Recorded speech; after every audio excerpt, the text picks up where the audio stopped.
Hi, everybody. It's Katie Clancy, the happiest person in real estate, and I'm coming at you today with an update on my market update that I did recently.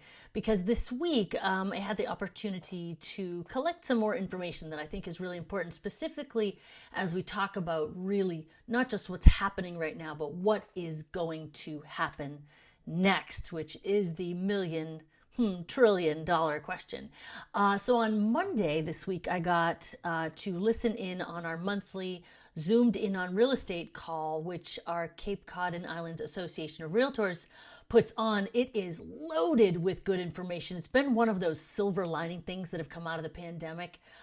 They are just coming at us with such good content, timely stuff. This month, they brought in agents from all over New England to give us a sort of regional perspective on what's going on. And then on Tuesday, I got to speak at and also participate in the Inman Connect Now event, which brought in people from all over the country and in Canada. So I got a really broad perspective there. And I just was thinking about the info that I got from the two of them, and I mashed it all up for you to give you the real big takeaways from both of them. So here we go. All right, so very interesting point from Scott Shetford at AirDNA, who talking about the high correlation in short-term rentals and activity and property values. So when we see lots of activity in short-term rentals, predictably we can see increases in prices in those areas. Well, that happened almost simultaneously here on Cape Cod. So that was, an interesting point to know that that's kind of a harbinger. Next time we see an increase in rental activity, we should keep in mind that things are going to start to pick up in real estate as well for sales. Now, and did it pick up? Oh, yes.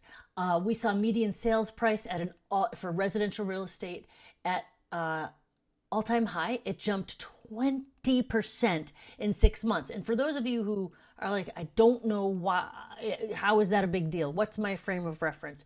Well, typically in a nice healthy year, we'll see growth of say 3 to 5% in a year.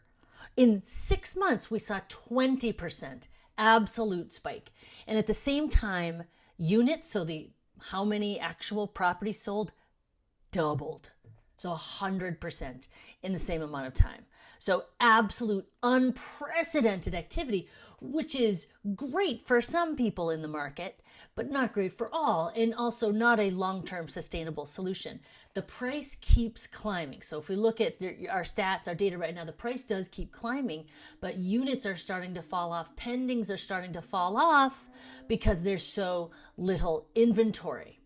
Well, you've heard this story before. This is not new from last update, but a little more in-depth discussion about that. So what does it mean for Cape Cod real estate? Well, first of all, Ryan Castle, our CEO, made a really good point that this conundrum that we're in right now, where the demand is just off the charts and our supply is almost nothing, it brings to head decades of underproduction of housing here on the Cape. This is a real thing that many people and organizations have been working on for a long time, but it is a slow mover.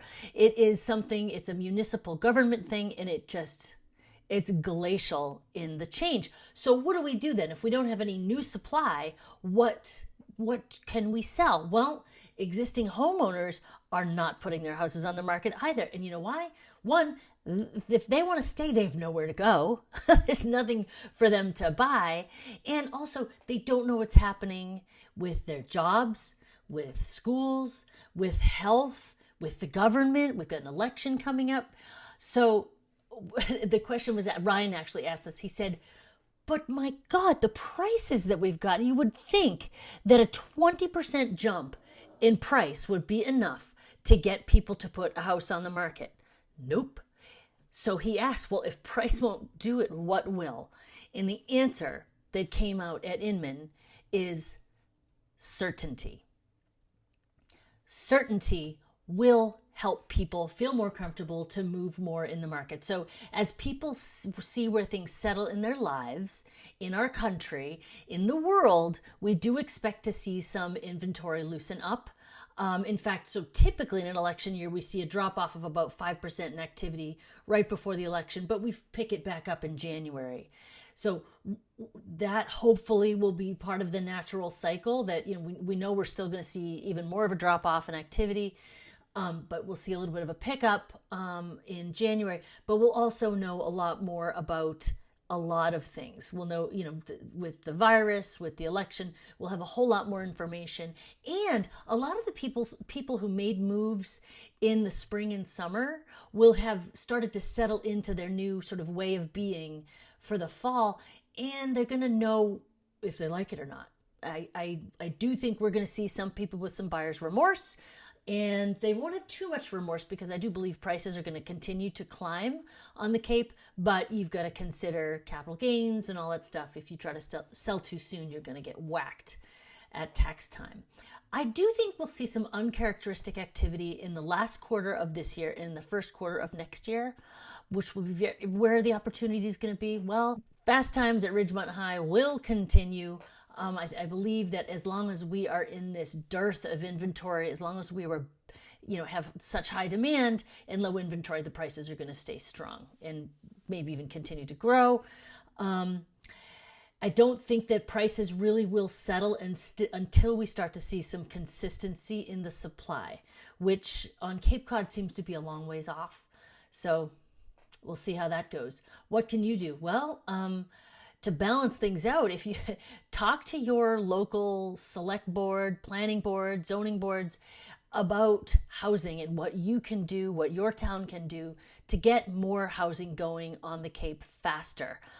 Getting through town hall can be a real slog, and it also can be very expensive to build. So anything that can be done to make it a little bit easier and frankly more profitable for builders to do their job here will help with housing overall and just help keep a natural flow of properties locally here on Cape Cod. And one last thing before I let you go, one of the questions that was asked, Clelia Peters asked her panel, she said, do you think this is a bubble? Do you think this is a housing bubble? And the response from the panel was no. And the reason was, and I'm no economist, so I really can't comment on this, but the reason was given was that both prices and units are spiking, not just prices. So there's still activity happening. It's when I'm guessing that when the prices keep going high and people stop buying, not because there's no inventory, but because they're like, that's too rich for me, I'm out. That would be, I guess, when we'd have a bubble and maybe it would burst. But I don't think that's what we're setting up for here on the Cape. I think if you're looking for bad news, I think we're setting up for a Nantucket-like scenario where 65% of the properties there are second homes or income properties. That's, I think, like an unfortunate outcome we could be heading towards. If we don't have to, you guys. Anyway, that's that. If you want to, I would love to nerd out about this with you. If you want to connect, please reach out to me on any social media at the Cape House or come and see me at thecapehouseteam.com.